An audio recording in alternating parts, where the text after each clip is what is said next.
Thanks a lot for coming in person or virtually to this seminar. So I'm Martin Kessler. I'm the Executive Director of the Finance for Development Lab, where think tank based here in Paris, at the beautiful Paris School of Economics, where this physically takes place and online. And we're here to talk about the debt restructuring processes, which is a topic close to our heart, which has been disastrous for economies that went through this process.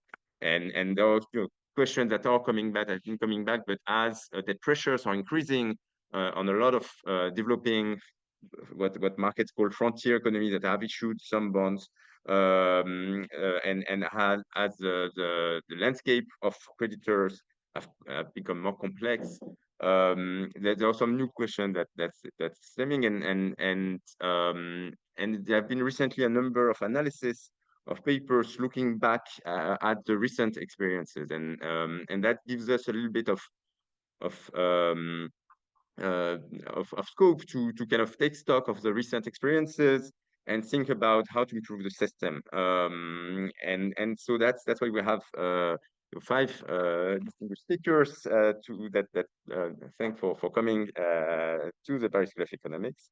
And first I'll start from my right. Thomas Moatti was a director at Lazard on sovereign advisory, who has been advising a lot of sovereigns as they go through the debt restructuring process. Hagan, who's a professor at Georgetown and at SciencesPo, non-resident fellow at the Peterson Institute for International Economics, and formerly at the IMF, and has been since publishing a number of important papers on how to rethink the process of debt restructuring. Philippe Guionnet-Dupeyrat, who's the Secretary General of the Paris Club, directly involved in a number of those negotiations, actually, all of them, I suppose.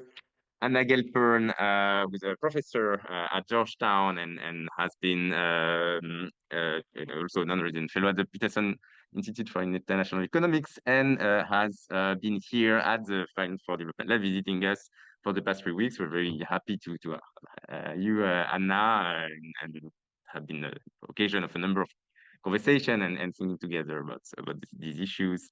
And last but not least, Benjamin Lemoine, who's maybe the person who has a broader landscape, a broader view from all of this. As a sociologist, been talking to a lot of practitioners and kind of thinking of how we came to this system, this system came about. He's the author of a book that was, I don't know if I can show it here, that was published recently in French, but very in a year or in English, Chasseurs d'État, les fonds vautours et la loi de New York à la poursuite de la souveraineté. And I think provides the broad look on how the system of law around debt restructuring came about. So after this intro, let me start by Thomas. So you are the co-author with other colleagues of an analysis diagnostic from the recent cases of debt restructuring. You take a number of lessons and then of recommendations. Maybe let me start by asking what are the key lessons from this recent wave of restructuring, and how it helped us think about the system. Thank you, Martin. Thank you everyone for being here, and welcome to my fellow panelists. We at Lazard have been extraordinary privileged because we've been advising almost all governments that have gone through sovereign debt restructuring exercise over the past 5 years, starting with Argentina and Ecuador in 2020 to Zambia, Sri Lanka, Ghana, Suriname, and most recently Ethiopia. And I think 5 years ago, when the common framework was created and off to a slow start, it attracted a lot of critiques, and perhaps rightly so. 5 years later, I think everybody has to acknowledge that it did deliver. And it's probably as worked as well as it could in the world we currently live in. A world where the debt relief envelope, as set by the IMF, is now systematically challenged by all sorts of creditors lacking trust at each other. So looking back at these past 5 years, what can we learn from these experiences? First and foremost, The number one lesson is that China has joined the multilateral game for debt relief, and it was not a given. And for that, I think we have to give a lot of credit to our colleague at the Paris Club, because they were really successful in building a new dialogue with their Chinese counterparts.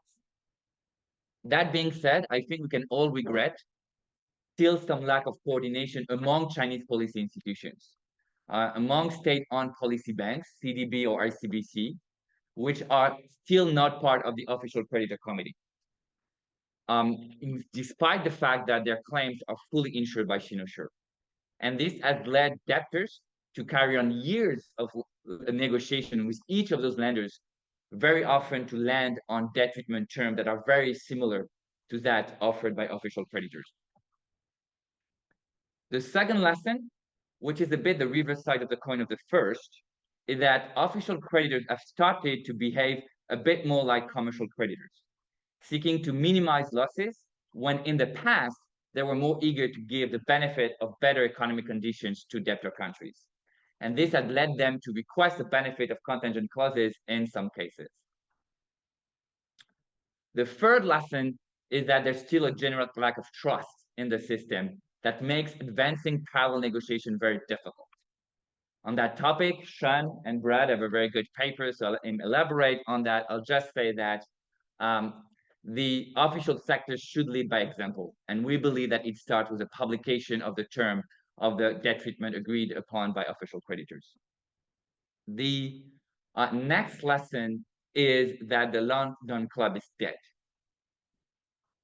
There's a lot of focus, and rightly so, about bondholders because they're often the main category of commercial creditors, not always the case.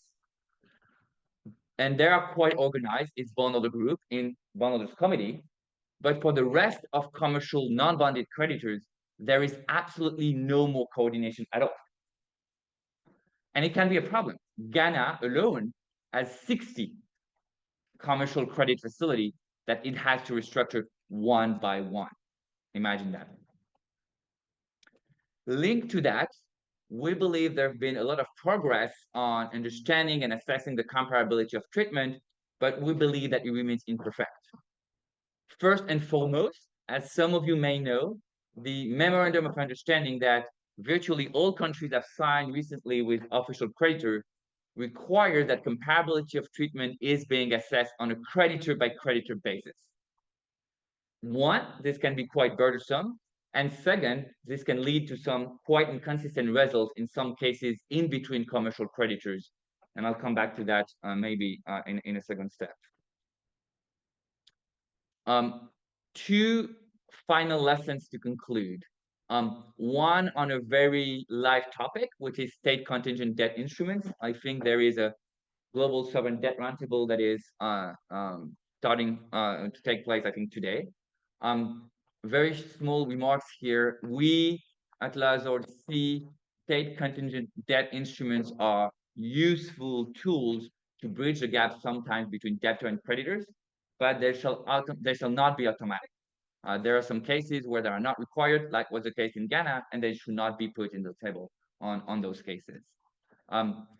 Last but not least, the current international infrastructure for debt relief has left what we call plurilateral institutions into a complete gray zone. De facto, the preferred creditor status has been kind of de facto changed for a new definition where can be excluded from external debt restructuring only institutions that qualify to be multilateral development banks, that lend at concessional terms, and that provide net positive flows during the IMF program. This definition will leave institutions like the World Bank excluded in most, if not all cases, but not what we call plurilateral institutions, especially African plurilateral institutions, such as Afrexim or Africa Trade Development Bank. And for the moment, no one really has brought that to the international policy agenda and has been ready to de facto impose losses on those institutions. And to date, I'm not aware of any of those restructuring cases where a restructuring solution has been found with any of those institutions. So clearly also a topic to be addressed in the future when we think about sovereign debt restructuring. I'll stop there. Thanks a lot, Thomas. Sean, let me give you the floor. Thomas alluded to the question of sequencing, how we move forward faster in a restructuring. So you wrote this piece with Brad Setzer on that. Would like to elaborate on this aspect. Sure. Thank you, Martin, and thank you for inviting me to join the panel. I think I agree with so much of what Thomas has said.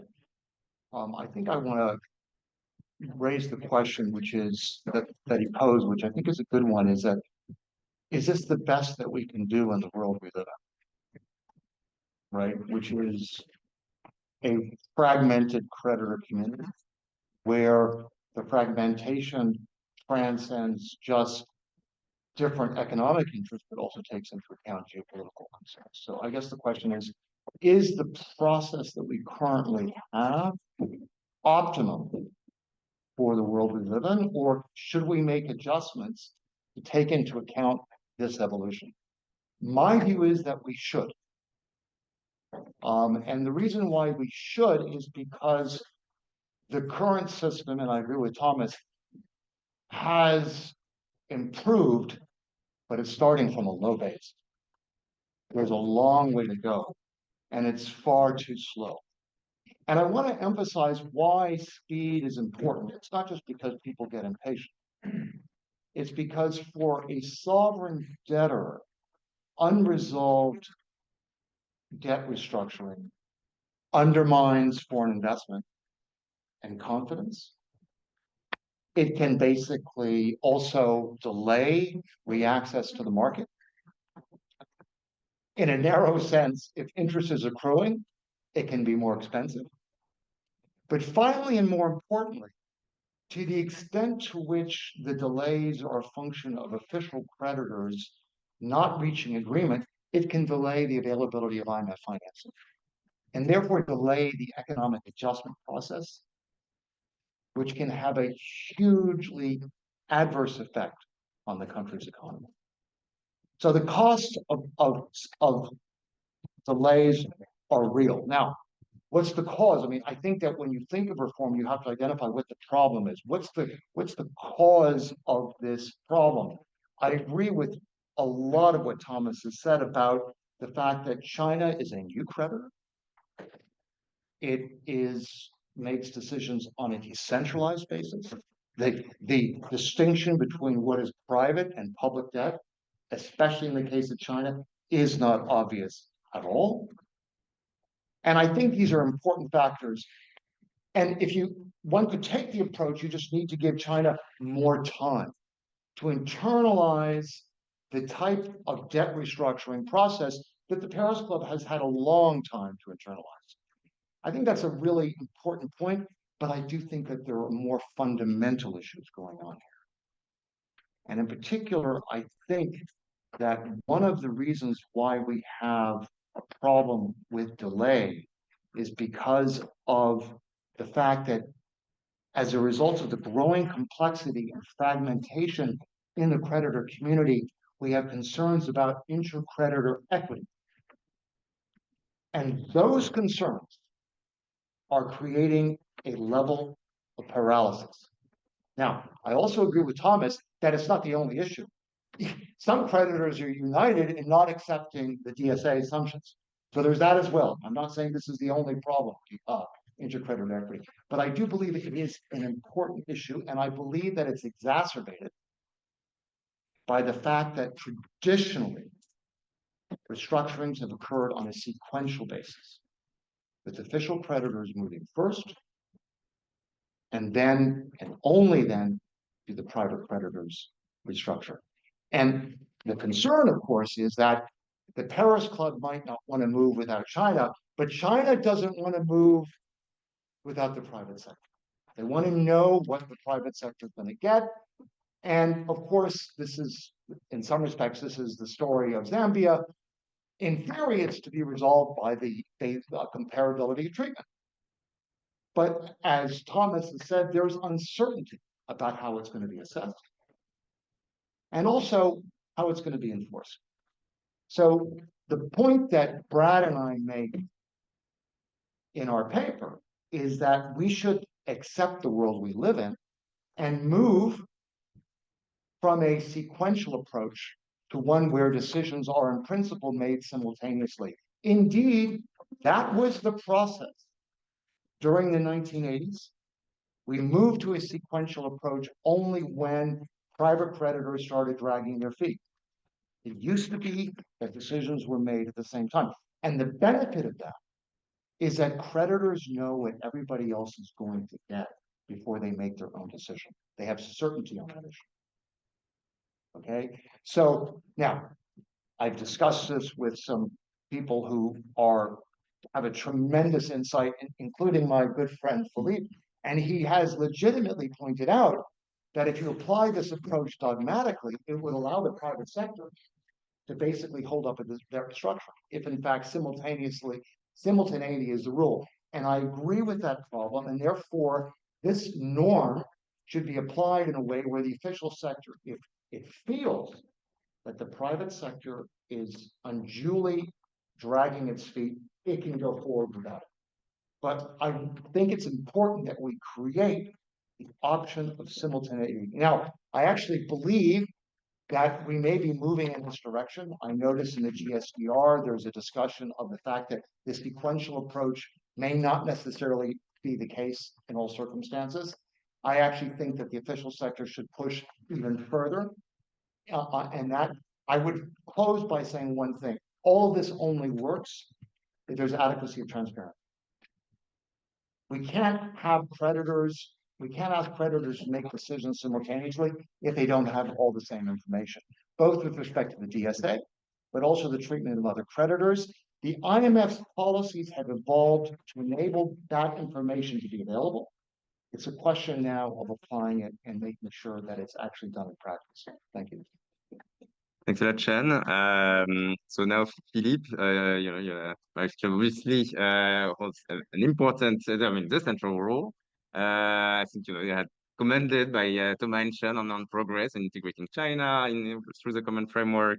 There has been progress, although too slow. I think there's a tension between making the rules more rigid to be able to make sure that the treatment is equal, or make them looser to adapt to the different incentives, constraints of the different creditors. How do you assess the evolution? Is the Paris Club or the Paris Club rules still adapted? How should they evolve? Well, thank you very much, Martin, and good morning to everybody. It's good to be in a debate like this because I think I can what Sean said and what Thomas said, and I suppose it will be the same afterwards. Maybe not for all, actually. Yeah, thank you very much for inviting me. So our role is informal, as you know, and we try to find a coordinated solution which can be accepted politically. You know the figures, I don't come back too much, but basically, while in the 2010s, we represented as much as bilateral creditors as the other bilateral creditors. Now we are a bit less than a half of the bilateral creditors. And if you take all bilateral creditors and the commercial creditors, it's approximately 55% of the external debt of either countries, just to remember where we stand. So the PC rules, they are valid. They are still valid in the common framework case because the objective is still the same. But those rules have been adapted to reach consensus in the case of the common framework. So they are still valid because what we try to do is always the same. What we try to do is to fill the financing gap, and to reach what we call the debt targets, to reach a level of debt in terms of stocks or flows which is sustainable.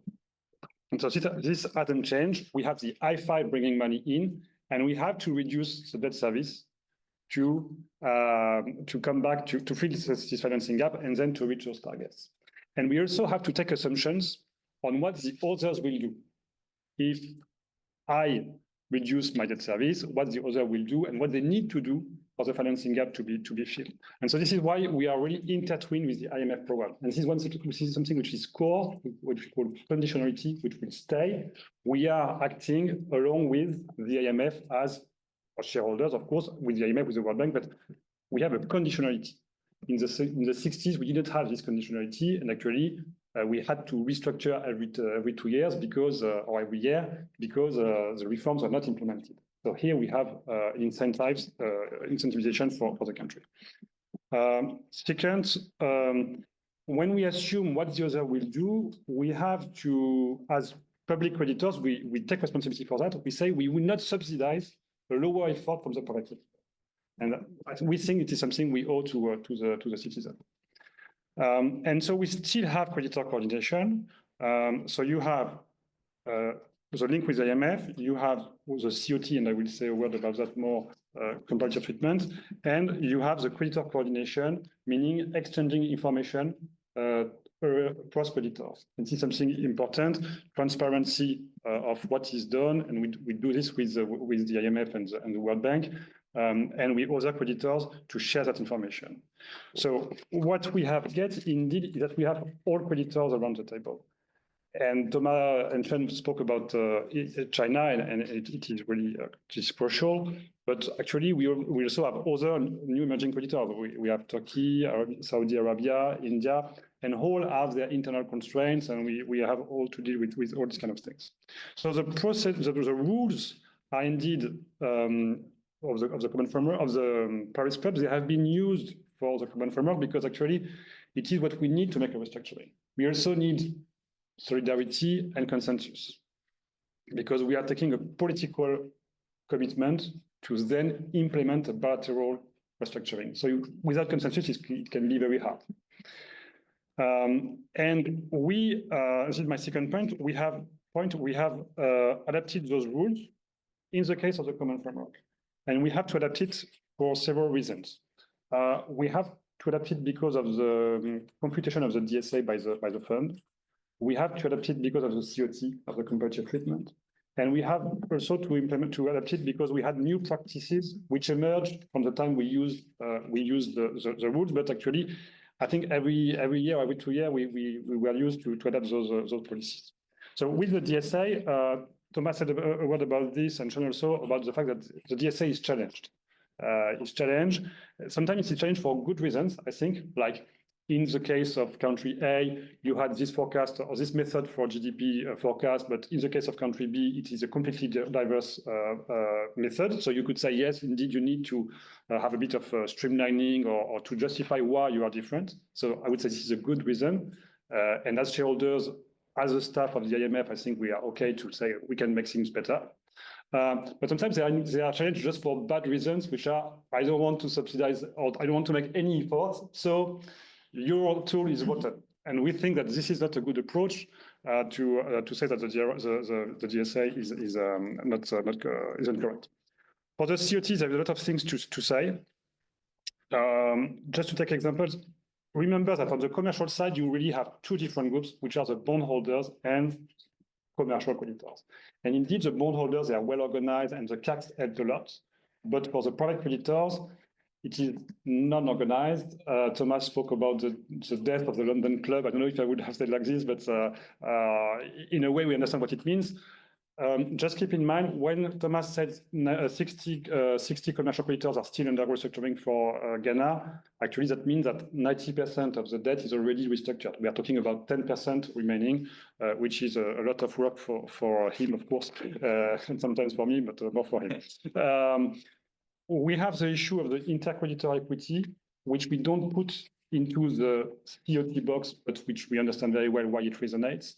And we, in the Paris Club, we have the tool to use that. It hasn't been implemented as such, because in the Paris Club, we say that we treat differently non-ODA and ODA, but we don't have a common framework definition of what is ODA and non-ODA because we rely on OECD definitions. But we could say you could differentiate. If you had a higher interest rate, we're going to lower it. And if you had a lower interest rate, we're going to lower it a bit further. So this is something also to take into account. And I concur with what Thomas said about the fact of taking creditors as a group And we think in the Paris Club that we have to take, as we did before, creditors as a group, because you need to have the borrower country being able to negotiate bilaterally, and if it wants to favor one of the creditors compared to another, it is possible. And then we have new practices which make us evolving. Also, like in the Paris Club, you had all in one tool, MOU and political agreement and so on. In the common framework, it is longer, where you have main parameters, and then you have an MOU, which is signed, and then you have bilateral agreements, which is much longer. But what we need to keep in mind that this allows the IMF program to be disbursed, which is, I would say, our first priority for the support to be given. So, and then we can comment also on SOEs, new practices like collaterals, on the fact that the loans today are more mixed in terms of financing, concessional, non-concessional, which makes it harder. We also touch upon the PCS. I don't comment much further. So I agree with Sean that we should make evolution, and I can comment it a bit more afterwards. Okay. Thanks a lot, Philippe. Now you've been banging on the drum of transparency, which has been also echoing here. How the lack of transparency, how does opacity prevent from making the restructuring process more efficient? And your speakers have given some explanation, but how can we make progress?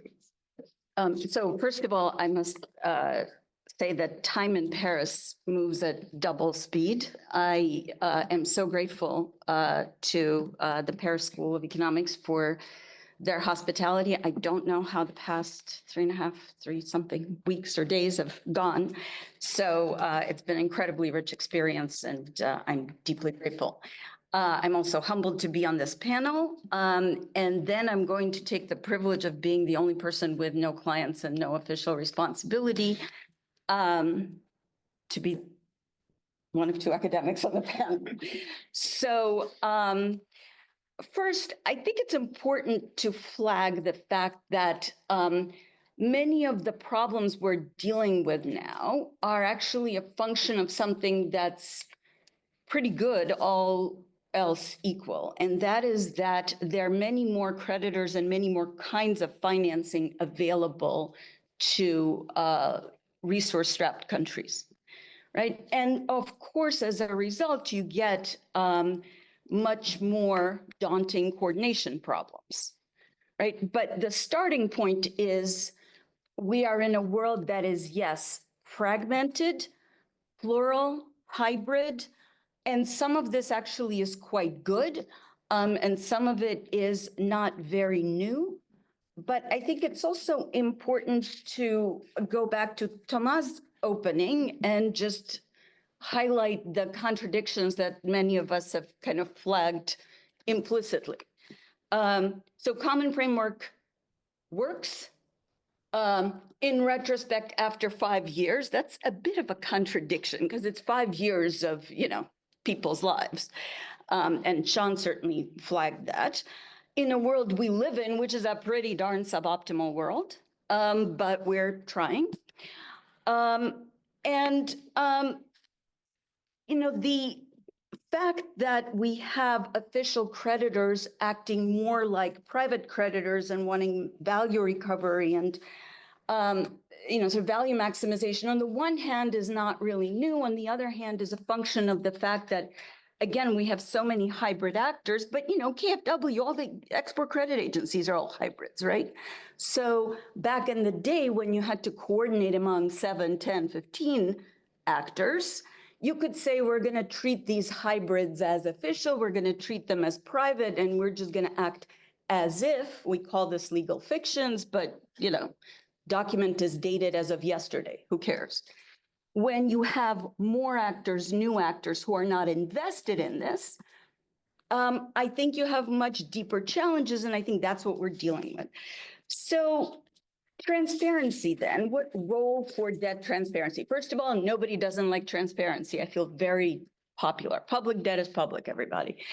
The trouble is that transparency means all things to all people. So telling your creditors or a subgroup of creditors, even a large group like the Paris Club, a very important group, all about your debt is great, right? But it's a version of transparency. It's something like financial reporting. Maybe it's disclosure, right? It's not the same as publication, right? Disclosing numbers is not the same thing as publishing contracts. Now, in a world where a country that has been in a debt restructuring situation of late, and the IMF spent 6 years arguing whether a giant contingent liability is debt or not debt, right? I'm not sure we know what all the numbers mean, right? And this is why I think I return to transparency as both a value and a tool, right? So it is a tool in the sense that Sean described it, which is, creditors don't know, and actually Philippe described this as well, right? You need to have a shared set of assumptions to proceed with a restructuring like this. But at the same time, we need to, and there's a chicken and egg problem, we need to settle on the terms. And we all commit to transparency. What does it mean? Right. So this is why my colleagues and I, and Sean is implicated because he's part of the Sovereign Debt Forum, have launched a bit of a transparency moonshot. It is not a silver bullet. We hope it'll be a tool. It's a platform where we're collecting all the legal and financial terms of all external, for now, public debt of all the countries, right? And it's simpler for some countries than for others. And the goal is to create a platform where the terms of public debt are accessible to all and intelligible, right? Because I don't know how many folks have seen a commercial debt contract, let's say mid-length, 50 pages, great bedtime reading, right? This is not something that Aunt Agatha can, make sense of while she's shopping for carrots in the market. So part of the challenge is, how do we present information to the public in a way that is complete, in a way that is effective, in a way that is intelligible? So again, I don't think that numbers are nearly enough, although I think it is really valuable that the official community is talking about having a single coherent sort of reporting framework, and that's where things have been moving. That certainly financial disclosure, debtor reporting has been getting a lot more granular. But secrecy has many powerful constituents, and transparency is a resource-intensive proposition. Right? Even wealthy countries find it challenging to, US states, for goodness sakes, find it challenging to report information publicly in a format that remains accessible consistently over time. It entails its own coordination problems. Everybody wants to know everybody else's debt terms. Nobody wants to disclose their own, right? You and me would do the same thing. And then there are transition problems, right? So how do you go from a world where nobody knows to a world where everybody knows, right? I think that alone has enormous costs with signaling challenges and such. And I think the biggest, like my concluding thought here, and I'm happy to talk more about the platform, but the biggest challenge for me is, how do we convince citizens and in borrowing countries and in lending countries, as well as all the other stakeholders, that they need to exercise agency. And what we should be talking about is, what does agency look like, and not what should we disclose and whether we should disclose something, but what can be kept secret and what are the justifications. Thank you. Thanks a lot, Anna. Benjamin, so so I was saying in the beginning, your book is really a way to kind of take a step back, understand the kind of mental map and history of the legal system as it came about. What do you see? Do you see I mean, the system of legal flow around that restructuring and the contracts, and how do you see this evolution? Thank you, Martin. Thank you very much for inviting me. So following on the previous speaker, I'd like to say a very general word about the links between private and official creditors and historical and analytical division that can be drawn from this more or less recent history. First point, much has been said about the last 5 years, particularly about the institutional complexity of official creditor coordination. But I'd like to broaden the historical perimeter by incorporating the 1990s and 2000 into the analysis. Sorry, so it's even more historical. First of all, many papers on sovereign debt restructuring refer to the coming years as a potential lost decade. This lost decade will be one of waiting for many countries, crucially in need of debt relief, to waive repayment of the principal of their debt. And these countries will face an explicit policy on the part of China to avoid these kind of losses. In the same way, it wasn't until the end of the 1980s with the Brady Plan under the aegis of the US Treasury that the taboo of debt relief came down for US administration. Part of the literature regards this as a time of learning how to be and to remain the hegemon. But I'd like to question the very notion of a last decade, since the essence of this very notion is to be contrasted with a gained one, a decade of achievement. What was the outcome of the Brady Plan? It was widely hailed by the international financial community as structuring a bond market for emerging countries, but very quickly it also led to the emergence of all that strategy by private creditor unwilling to cooperate. The transformation of bank credit into bond credit also signified the end of a common world, which is both a commonplace in the literature, but also a social reality. It meant the emergence of internal exit for creditors, of free riding strategies, and the definitive burial of London club type of arrangements. The Brady public-private agreements circulated attractive investment vehicles, which were the subject of new market transaction and speculation. Already emerging was the category of distressed debt investors specializing in the purchase of sovereign debt on the verge of default and at low prices, investing in a crisis, anticipating it, and using it to make profits. Paradoxically, the institutional solution found to the Latin American debt crisis, that is to say a deep liquid bond market, allowing numerous exchange of securities, also exposed emerging countries to lawsuits of experienced distressed debt specialized investors. The victory is won by private creditors, determined to use legal avenues and make the most of this configuration, has also resulted in a series of countermeasure firewalls in the form of contractual improvements. Sorry, so everybody knows collective action clause.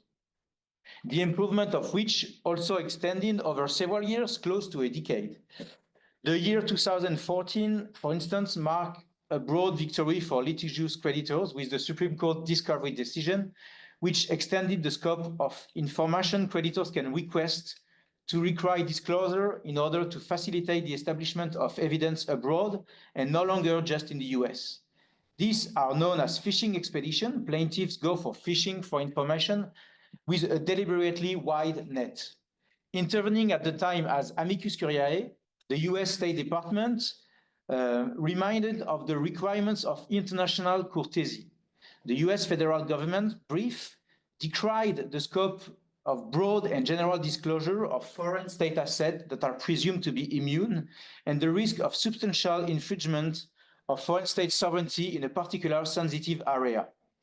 After years of being sidelined in the name of Foreign Sovereign Immunities Act, justification in terms of foreign relation and respect for interstate relation were making a comeback in the US highest court, but to no avail. US government was immediately called to order by Justice Scalia, who interrupted what he considered to be an overflow of political power onto the judiciary, the enactment of principle hidden behind the law not in the spirit and the letter of the FSIA, Foreign Sovereign Immunities Act.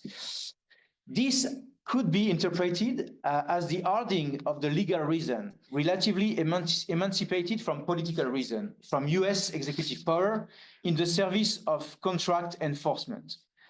But second point, at the same time, as China rose to prominence as the developing world's official creditor, China has put in place a legal arsenal to protect its claims. Bond issues under Chinese law, if the the sample features numerous guarantees that have been studied by great researchers such as Anna and other colleagues. Contracts are pledged against natural resources of debtor countries, clauses in loan documents prioritize repayment to the Chinese creditor, and rule out the possibility of submitting the loan contract to renegotiation by the Paris Club. But what's really interesting and foreshadows a return in force of the interstate of the diplomacy at the center of the dispute is that once submitted to the treatment of the Official Creditors Committee, the ad hoc arena co-chaired by the Paris Club and China, depending on the countries and situation being dealt with, contractual law with teeth seems to take a backseat to political negotiation between states. In fact, the Paris Club and these committees of official creditors are here precisely when contract law do not work anymore. Negotiation between official creditors do not accept as a principle of action the logic of collateralized loans that are backed by asset or resource, or loans that are backed by guarantees. The international political relationship and the goodwill of parties involved in the negotiation are the actual law. The relationship turns into a balance of power between the parties with two possible situations.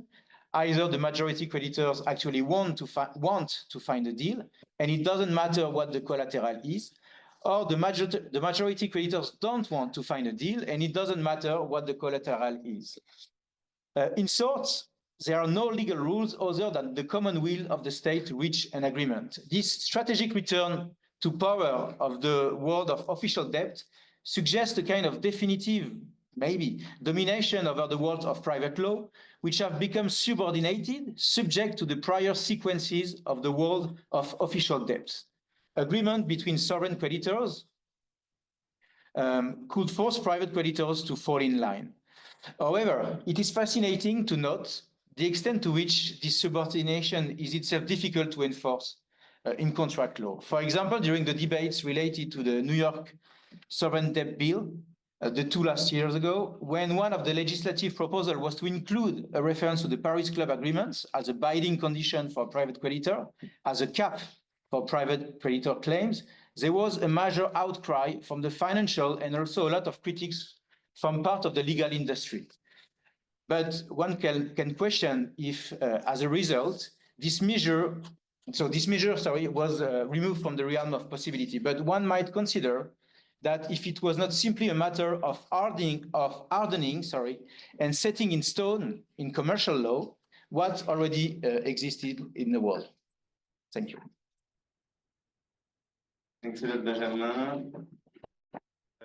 Thanks a lot, Benjamin. So maybe, what I ask is we'll have a second round. So this was kind of the description of the problem, and we went a little bit already into what could be ways to improve the restructuring system, but is to have now a second round where you give a bit what you think are the process necessary. Again, kind of comes back to some of the discussions we already had. Let me start in the reverse order. Benjamin. So maybe let me start my question with a quote that I found in your book that I really like, which is that consensus establishes itself by eliminating alternative ways of doing and thinking, which have been made invisible on the surface of congealed history. So in a way, your book is a way to go back to this congealed history, warm it up, and kind of understand the lessons from history for the future. So can you help us, how this approach? But and sorry, let's point, we're a little bit late, so and it's always harder to make recommendation than going with diagnostics. So that's good. Let's, if in 3 minutes each, we'll have a lot of time for questions. Which is going on with also an historical observation. and perhaps projecting onto the way in which actual tension, to me, for the US hegemon between the defense of the US currency and the defense of robust law in the service of reparation given to private creditors and investors abroad. Indeed, back to the 1970s and the construction of the FSIA, Foreign Sovereign Immunities Act, there was a friction between, on the one hand, defending the value of the dollar as a currency reserve for the world, and the rights of investors to use New York courts to sue foreign sovereign actor, and seize assets. Therefore, foreign central bank reserves piled at the New York Federal Reserve. And there was the idea that if you start to give too much power to the jurisdiction, to New York jurisdiction and creditors, you're going to damage the dollar's attractiveness. Foreign investor and central bank are going to be afraid of being exposed to what has become a platform for enforcing legal claims and seizing assets. So there was an internal tension inside the US power and modes of being the hegemon. On the one hand, the desire to develop a standardized law, a model for the world, for international law, to give remedies to private creditors, which partly escaped central power. And on the other hand, the desire to retain, that was defended at the time by the US Treasury against the State Department, to retain arbitrary discretionary margin for action, either unilateral sanction or bilateral favors, and ignoring the potentiality of a legal infrastructure that will be a reference for the world, as it was the case for US law. So initially, the Treasury was radically opposed to any kind of reform on the doctrine of sovereign immunity in the name of the dollar. The preferred option was to keep this decision within the executive and to impose sanctions against identified ad hoc enemies. The idea was anything but binding and transparent rules. So the diplomatic option, influenced by the Rule of Law Committee at the time, of building an international law of reference, a grammar of litigation for the world, imposed itself in the mid-70s. What I want to say just is that the recent economic policy of the new US administration can be said as rooted in a mercantilist logic. It seeks to use and enhance large private companies as the main vectors of national power. But in my mind, we're back to the issue and tension of the 1970s, when hegemony was faced to this kind of tension between, on the one hand, defending the currency, and on the other hand, defending the rights of private creditors. So in the same way, there is the idea that economic power should not emanate from the principle of free trade, but from the ability of the US to impose its standard to the rest of the world through the constant use of power relation and a symbiosis between the state apparatus and corporate strategy. The new economic policy of the US government includes a monetary component consistent of two elements: maintaining and strengthening the dollar as the world's reserve currency, developing through the new role of cryptocurrency. I suggest to read Eric Monet's very fascinating paper on that in La Vie des Idées. One clearly sees how the threat of the dollar is ill-conceived, all of which suggests a defense of the currency that may conflict with the defense of US investor abroad. By taking discretionary power a step further in US to defend the US interest abroad, the administration could paradoxically undermine other facets of its hegemony. For instance, the currency reserve status. So it will be interesting to me to see how this tension within the general interest of the US will be replayed in the future. For instance, during each litigious case that will arise in the future between US investor and foreign debtors. Thank you. So I want to, I'm going to be sounding so moderate, man.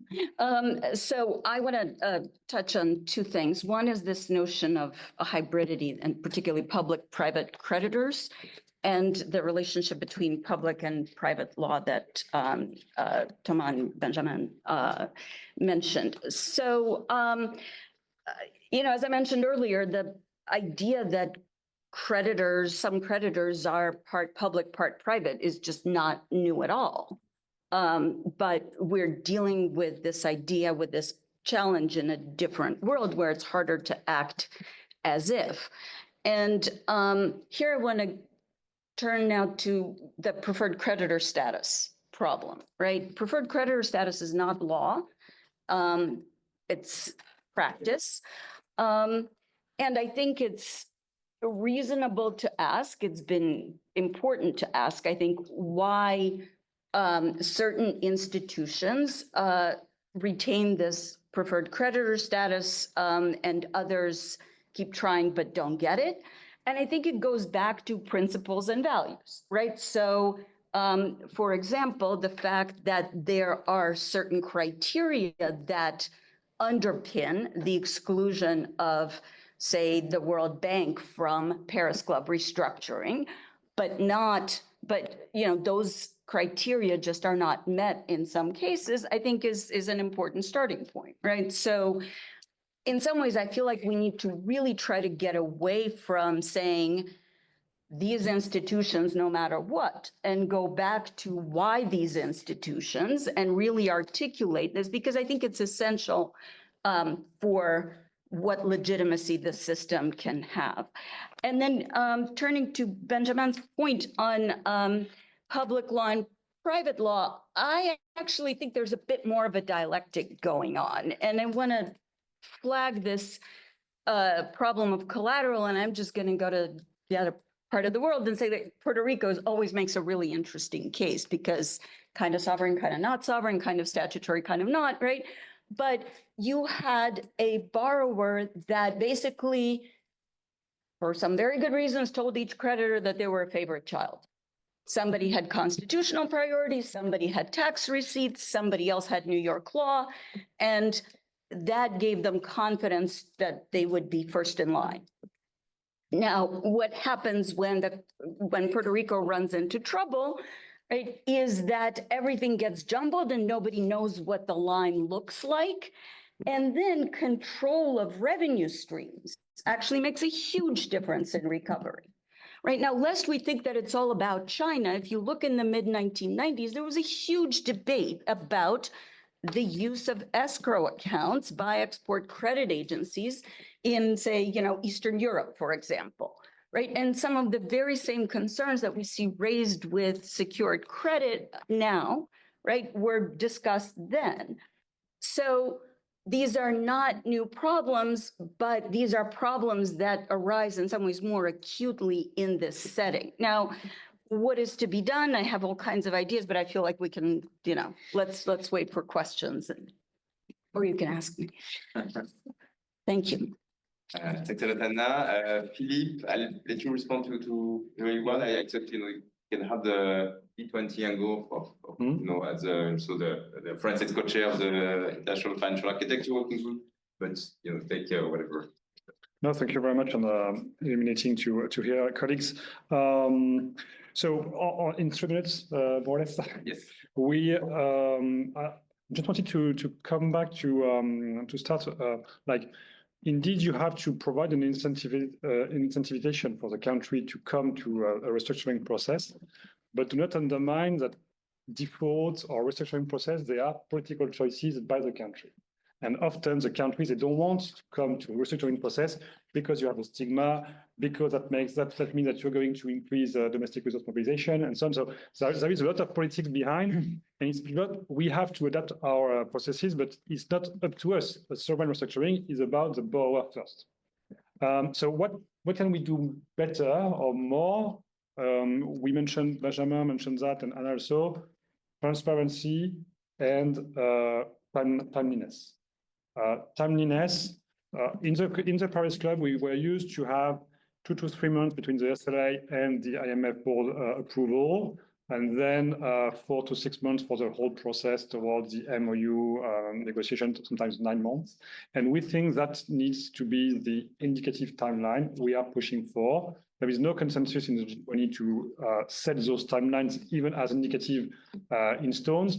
But this is what we need to do, and Sean commented very eloquently on why it is important for the borrowing country to have a timely process, a speedy process. Because timely, I understood in English, it can be a bit ambiguous.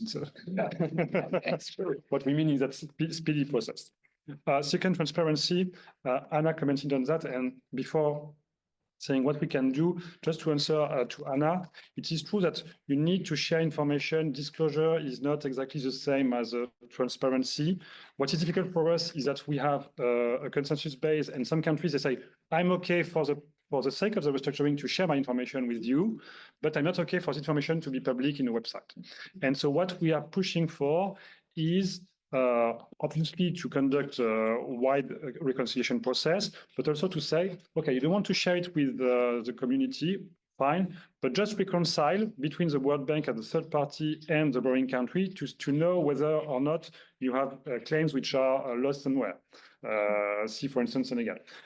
So that could be an interesting point to have this reconciliation going further, to be sure that at least the World Bank, they have in the international debt statistics database the good figures.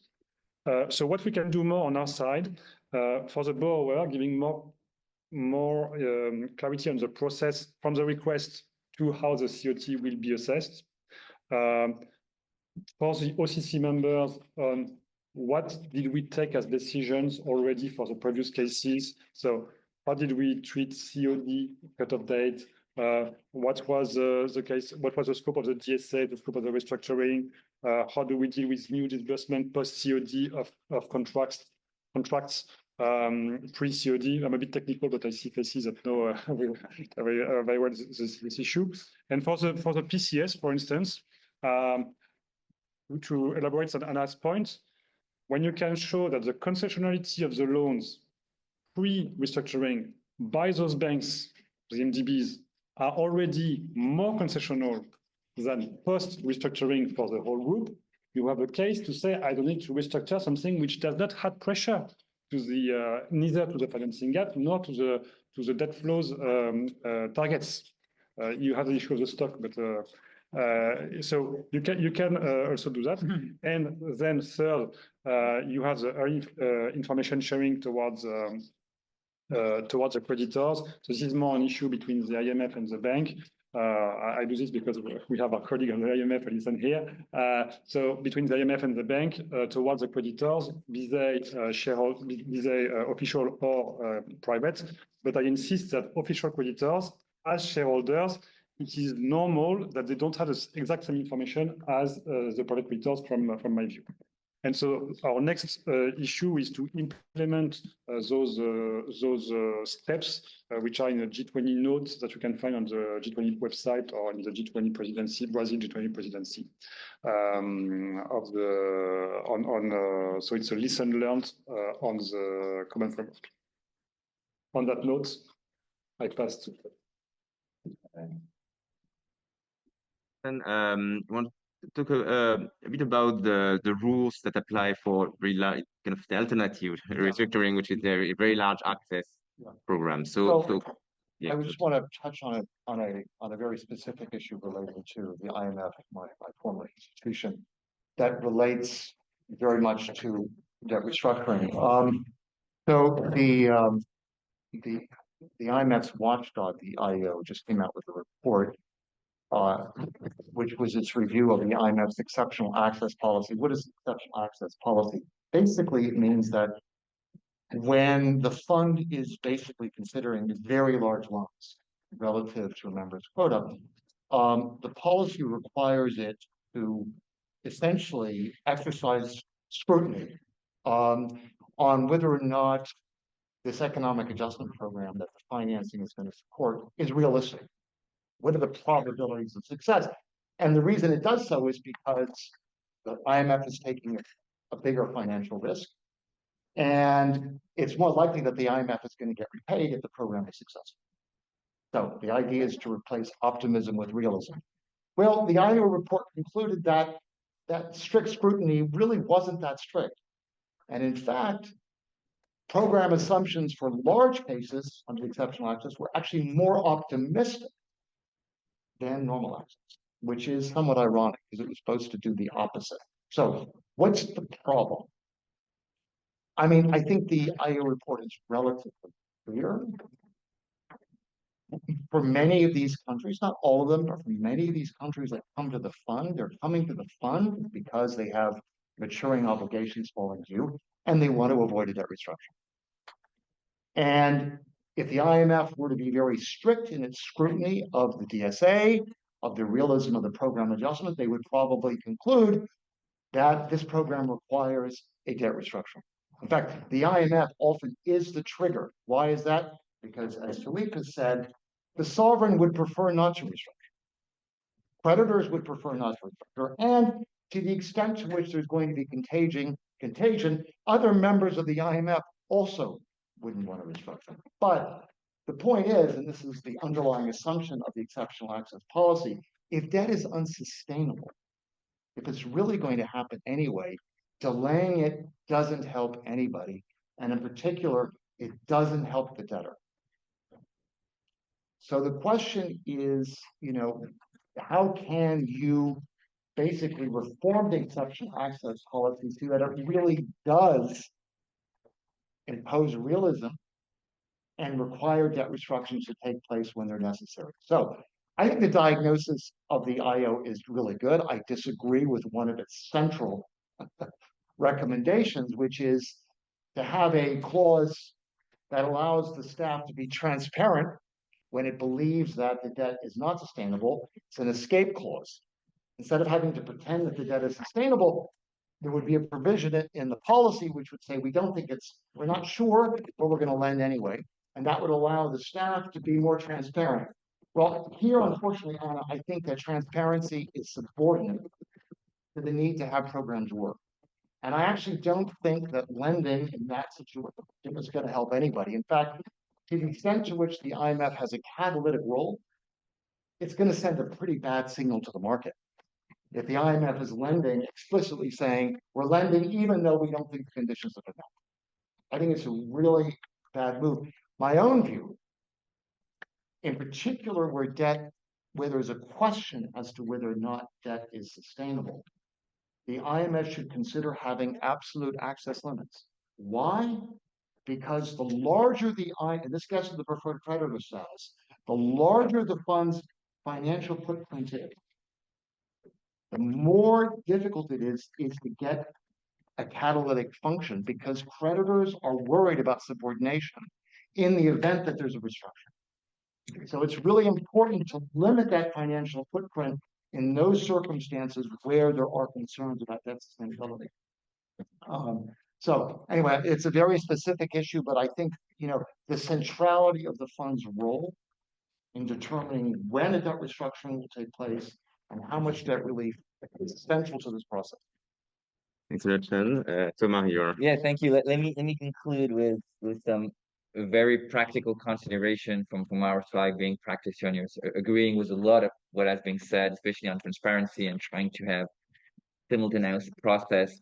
One point here that we have not touched upon, but is, to me, in a way linked to transparency, is all of those legal clauses that have come across in this new restructuring, in bond, most favored creditor clause, loss reinstatement, all the clauses that also flourish in bilateral debt contract with offshore creditor still lack a lot of standardization. And I think we need collectively, as this process has gone, to work on some standards on those to help throughout the process. Point number one.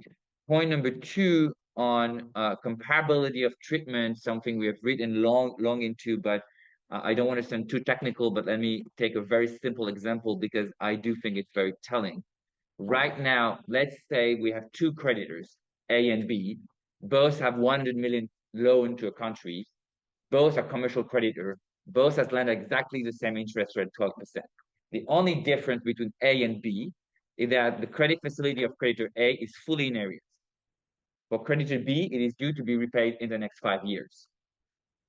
Only difference. If we use the metrics used currently by the OCC and the Paris Club that kind of scale the debt relief effort on the basis of the existing present value of claim, The first creditor will have an existing present value of its claim of $100 million because it's fully in area. The second one, we have a present value of its claim of $130 million. So in the negotiation, we have to explain to creditor A why it is entitled to 30% less recovery than creditor B if we were to apply the comparability of treatment on a creditor-to-creditor basis, which is what is asked of us currently in the system. And that is very, very difficult. And that's why we've long argued for the debt relief effort to be measured against the nominal value of claims, because then this problem disappears and both will be valued against a claim of $100 million. This is what is being done with bondholders. This is also what used to be the case among official creditors, where everybody gets the same treatment to the debtor. And to Philip's point, actually, it would solve his point, meaning that if already you had a very concessional feature into your claim, you wouldn't have to further lower your interest rate, and concessionality will be already built into that metric. So we really, really, really want to push for that metric because we believe that makes a lot of sense to facilitate and align incentives of all parties. Two last comments, very practical. On state contingent debt instruments, I think we're making a lot of progress, but I would just say that we need collectively to agree on a very simple but very powerful concept, which is that any creditor that is entitled to an upside should bear the risk of a downside. Very simple, but very powerful. And last but not least, on the preferred creditor status, a lot has been said already. I'll just say that from a very practical point of view, if there's an analog with the private sector restructuring, it's all about the capital structure and the hierarchy of claims. And so what will become central in the future, especially in the cases you mentioned, is what is going to be the quantum of debt that can be bailed in. And it's probably going to become much more relative in the future than just absolute, as Anna and Shannon and others mentioned. So I think we're due a big also kind of collective thinking about that and hierarchy of claims in the future. That should be one of the big topics going forward to think about those issues. Thanks a lot, Thomas. So now let's open the floor for the audience. We have people here and also online. So if you're online, I would invite you to write in the Q&A box. I'm not sure I can try to open the, to raise your hand, but maybe use a Q&A. It would be easier, and introduce yourself. If you in the room, you can raise your hands and have to take questions, short comments to any of the panelists, or specific or general. And yeah, speak. I don't know how much we can hear. Je pas en train de dépasser le micro. And so, Alison.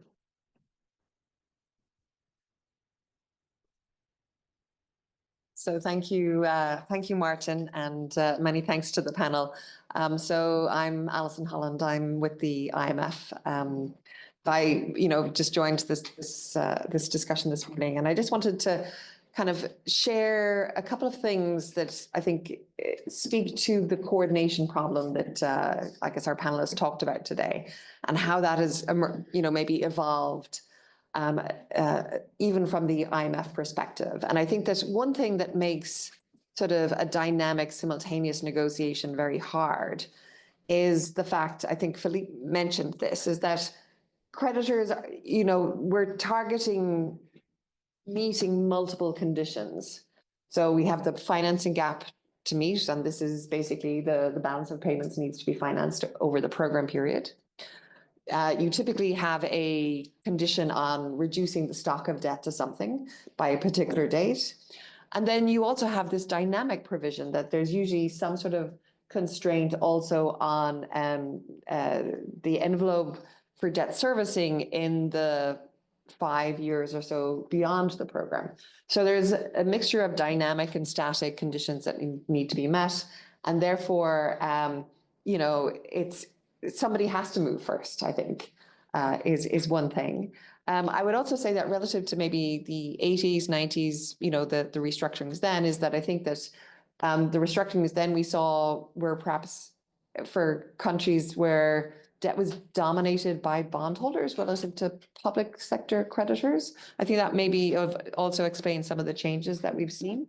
And I do think I did want to like kind of pick up on this point that Thomas and Philippe mentioned. And I think it's one thing that perhaps hasn't been discussed very much. I mean, there's been a lot of discussion about the challenges of official creditors coordinating and, you know, the challenge of bringing in these new non-traditional official creditors.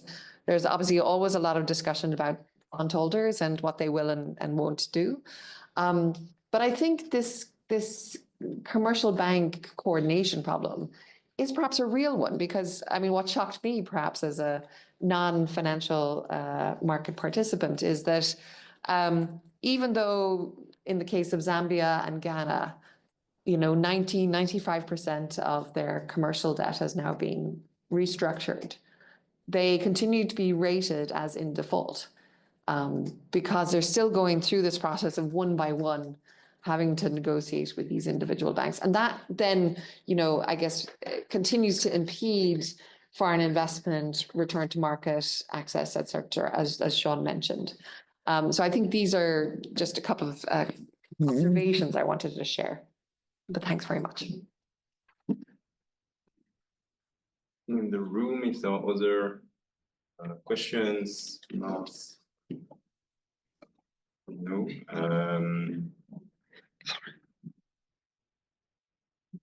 And there are two questions in the Q&A, and and questions in Q&A. So I don't know how much you can comment on a specific case, but are there lessons specifically from the experience of Ghana restructuring? One question from Daniel Puizo-Mendes from Nature Finance. And another from Ebina, sovereign debt analyst, who asked about the role in the debt sustainability of countries issuing domestic debt in non-sovereign currency and domestic Eurobonds. I can take Ghana very, very quickly. We've been advisor to the government. I think there are three main lessons in Ghana in light of the other cases. The first one is something we haven't talked about here, dates from the past. There was a great paper from Anna and Brad in the past, but domestic debt restructuring. So domestic debt restructuring was in Ghana was probably the one country crisis was the domestic debt restructuring was the hardest and hits the local economy the most. We haven't talked about that, but I think one of the additional lessons from this process is that those domestic debt restructuring are no longer taboo and they can be put on the table, and they were in Ghana. The lesson that we have is that, and what we want to avoid is what we believe is the false belief that a domestic debt restructuring will actually potentially increase the recovery for external creditors, simply because it's just a direct attack on the safe asset of a country. And so there is absolutely no guarantee that in the future, the ability of a country to mobilize domestic savings is going to be as good as what in the past. And ultimately, external creditors is a claim on the ability of a country to generate external cash flows. And as you know, current account is a difference between investment and savings. Less savings probably means less ability to generate those cash flows in the future. So one lesson on Ghana. But it's true that I think the fact that they went for the domestic debt restructuring first created a dynamic that was more positive to reach agreement with the others, because it basically said, look, we were ready to impose pain on our domestic public. So it put the government in a better position to face its external creditors as well. And I think it explained why Ghana's process has probably been one of the fastest into all of those cases. The last point, which is very important, is in relation to state contingent debt instrument. There was no obvious case why they would be needed in Ghana, because I think everybody believed the IMF baseline framework was quite balanced, and there was no clear case of, I don't know, oil discovery, or if we take Ukraine, continuation of a war, so very big known unknown that would change the economic future of the country.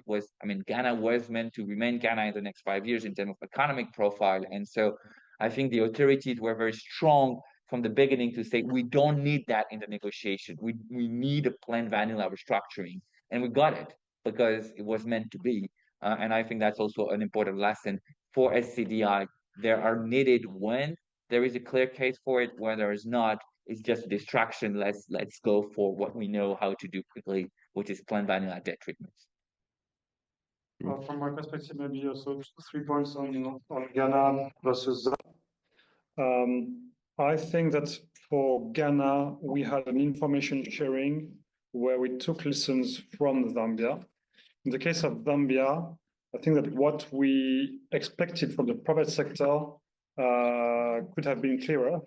And from the start, we ensure consistency between what the borrowers was assuming it would expect from the borrower to the private creditors and from our own expectations. And so we ensure, and we did this with Thomas, to like very regularly every month saying, okay, are we still aligned? Not to create a discrepancy after 6 months of negotiation. And I think this was one of the major change between Zambia and Ghana in that regard.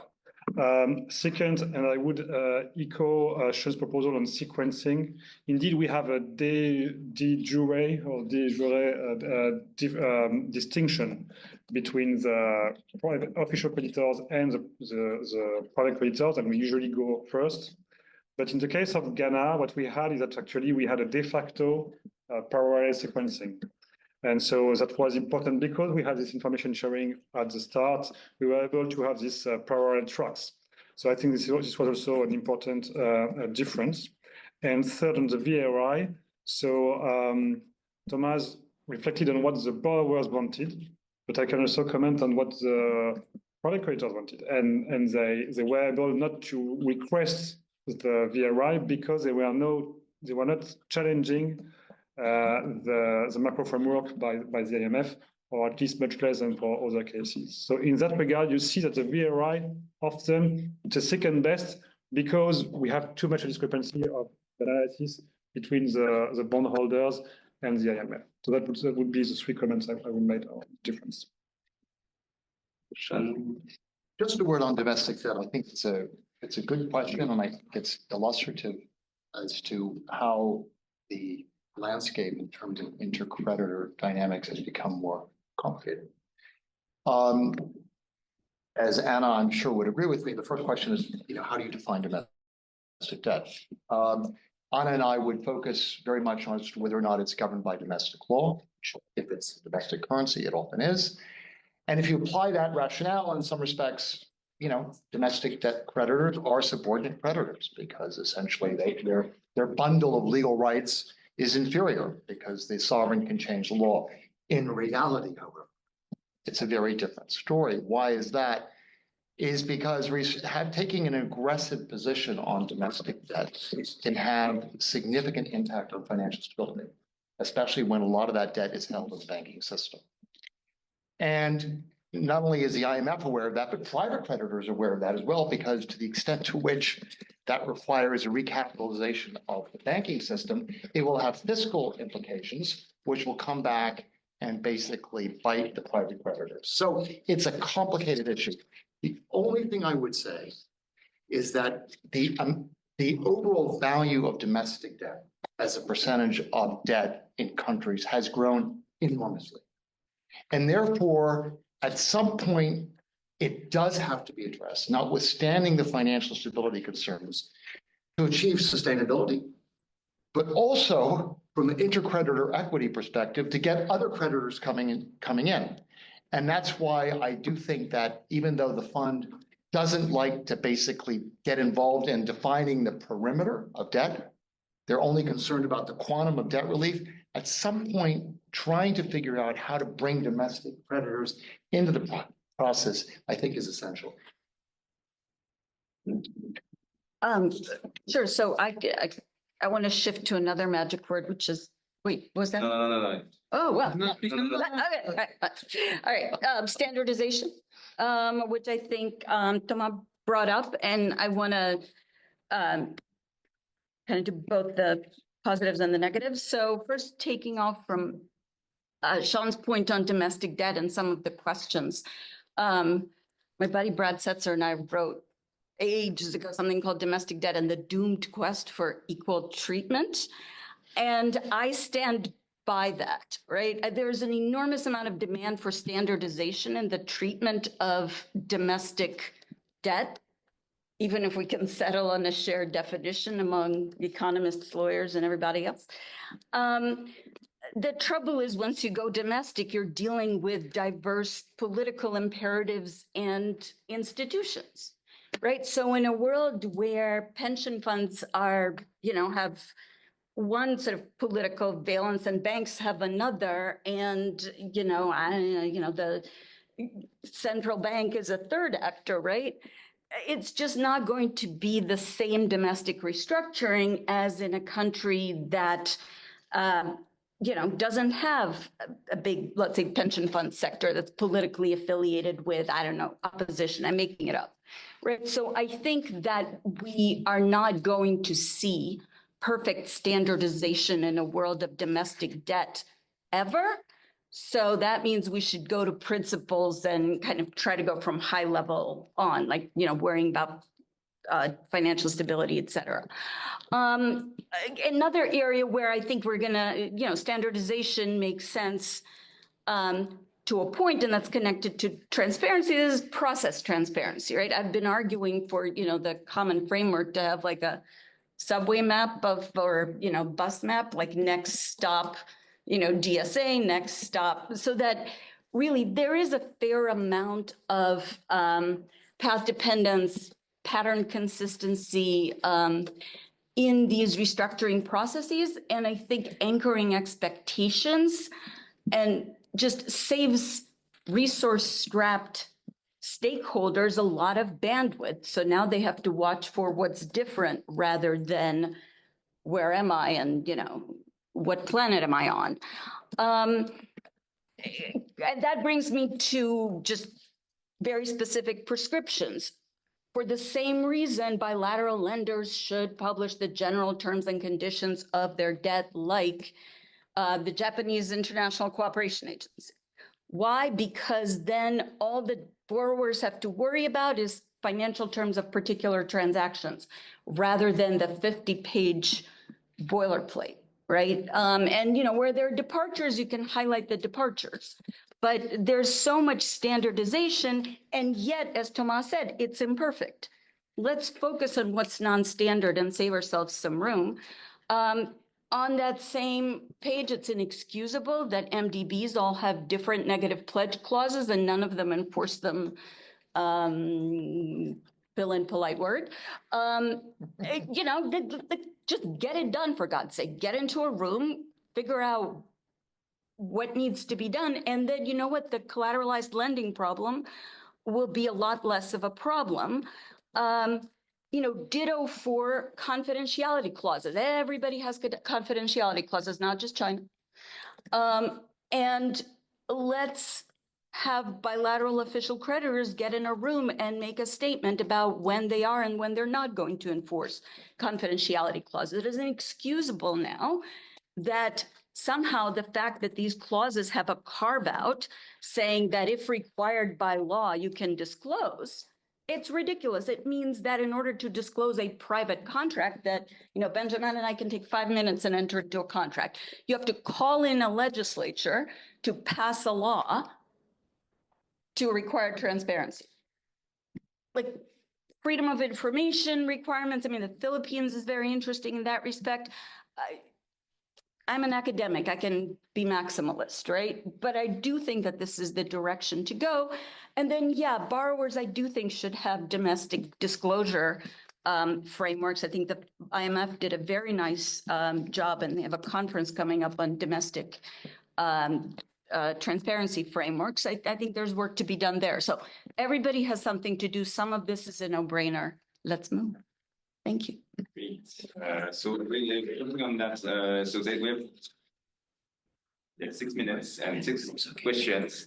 So was the question on whether disclosure, important disclosure as an instrument of enforceability of contracts, even when it's not in the domestic law, and I think recent case of Senegal, the key point. Second question, also on transparency, so I'll group them. should we, and that's specifically for Thomas, should we require OCC, official creditors to disclose the terms of the recovery terms? So that's 2 on transparency, 2 on ownership. So what does it change? You know, it seems that bonds are relatively bond ownership is relatively concentrated. On the bilateral, so China is a big owner. So does it change anything? And the fact that asset managers are important owners of debt in emerging markets, what does it change for the negotiation? Do they have the capacity to negotiate? Maybe let's take those 4 very fast answers. 1 minute on the question directed to me on OCC terms. 2 simple answers. In all of the cases I've been involved, I've seen letter from the debtor to the OCC asking for those terms to be disclosed, and it was never the case. That's point number 1. And number 2, and to Anna's point, actually Ghana is in a very interesting case because they have an Information Transparency Act, meaning that I can go on the parliamentary website and find every single draft final loan agreements between Ghana and any of its creditors. And that will be the case of, that will have to be the case of any agreement that they reach with any of those creditors. So by that definition, at least in the case of Ghana, when all of this process is finished, by law, it will be required for this to be on the parliamentary website. 2 answers. Do you have to disclose terms? If we can, yes. I mean, if there is an agreement in the group, yes. Disclose is not really.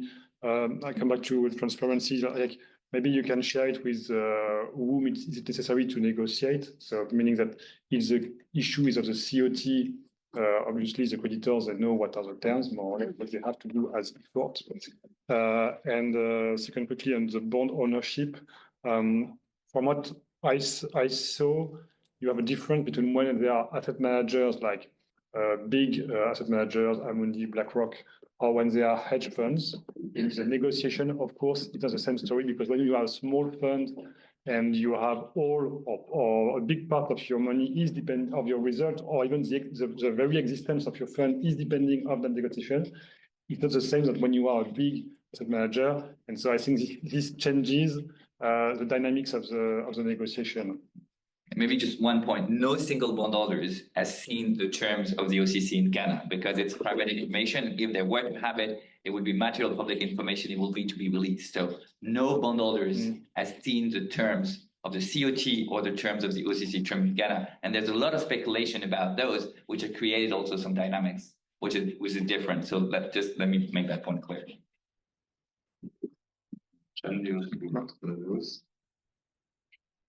Just say one thing, debtors should know who their creditors are. Multilaterals should, and bilaterals, whoever should do capacity building for, depositories and custody arrangements and whatnot, because I think that part of the issue is this is so fluid and fragmented that it's really hard to track. And I think that would be important. Okay, so I have 2 questions on the DSA method. So what prevents the Paris Club from using NPV or nominal metric in its treatment? And another one on the DSA, which is there what is the view of the current state of the IMF DSF? The fact that they are overly optimistic leads to some policy implications, especially considering emerging risks. So maybe to comment on the difference. Often we had this discussion with the creditors on why do we use on the COT? Why do we use the NPV, the debt service change over the program period, and the maturity? And it's true that Alison said we have to deal with multiple targets. So my answer would give me one target, I will give you 1, 2. And we need to assess this, and we need to have the various targets. We work mainly in leak countries, So with the DSA, which is with the debt stock, which is expressed in NPV. If that, however, had to change, maybe we would change also our approach. But we try to be consistent with the IMF program in short. And your second question was, sorry. So there was a DSA question and the other one was on the metric that you want with the NPV nominal versus PV. Yes. So yes, it's linked. We work mainly on NPV because of this stock of debt, which is expressed in NPV. This was my question was for the second one. Sorry. So on the DSA methodology, the fact that DSA tend to be over optimistic. I don't think that the DSA methodology, either for the MAC DSA or the DSF, is by design overly optimistic. In fact, it's an instrument that has become increasingly sophisticated with stress test elements that are designed to inject realism at two levels. One is in terms of economic feasibility, to what extent at a certain point is the level of primary surpluses that need to be generated going to actually be counterproductive because it undermines growth.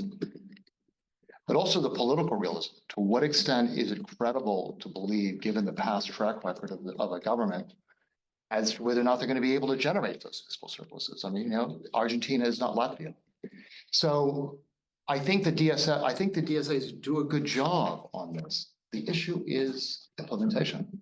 And this is the major issue that came out of the IEA report, is there's a tremendous pressure on the staff to basically essentially be optimistic in the DSA. And I've been in the institution for many years, and I've seen it. So that's the issue. I don't think it's a problem of design. I think it's an issue of implementation. Maybe one quick comment here. I think also, and it also goes to the sequencing and the lengthy process. I think I don't think at all it's intended, but a bit of a side effect of all of this process is that you had in all of those cases, actually overall, the IMF DSA improving from 2 to 3 reviews down the next with the first one. If you look at Suriname, it's improved. If we look at Zambia, it's improved. If we look at Sri Lanka, clearly the dollar GDP pass is going to improve. If you look at Ghana, it's probably the case where it's more balanced. But I think I wouldn't want this to create the impression that if you're a creditor, you just have to wait next 6 months to get to a better review. When you say improved, it means the accuracy or the... No, it means the assumptions. The assumption have improved. I mean that basically it's easier to meet the debt targets basically in the reviews. I don't think it was intended at all. I think that was also a global economic cycle that has some forces into it. But I don't want this to create the impression that, oh, by waiting 6 or 9 more months, you're going to get better scope in the DSA. And the proof is in the pudding. And if you look at the past cases, unfortunately, it's a bit one-sided overall, I would say. And so that's very important. That's why process is even more important in this case, to avoid people believing that you just wait, you can recover better. If I could just make a point, this is why it's endogenous. The longer the process, the more these revisions are going to happen. Yeah. So therefore, the longer the process, the more likely you're going to have to revise the DSA, revise the assumptions, which are going to create intercreditor dynamic, which is another reason why you need to shorten the process. 11:34. Thanks so much to our panelists. Thanks a lot for coming. Thank you to all, and hope to make this some regular to have in the panel and political discussions here. And so thanks a lot for attending, and see you. Thank you. Thank you, everyone. Thank you.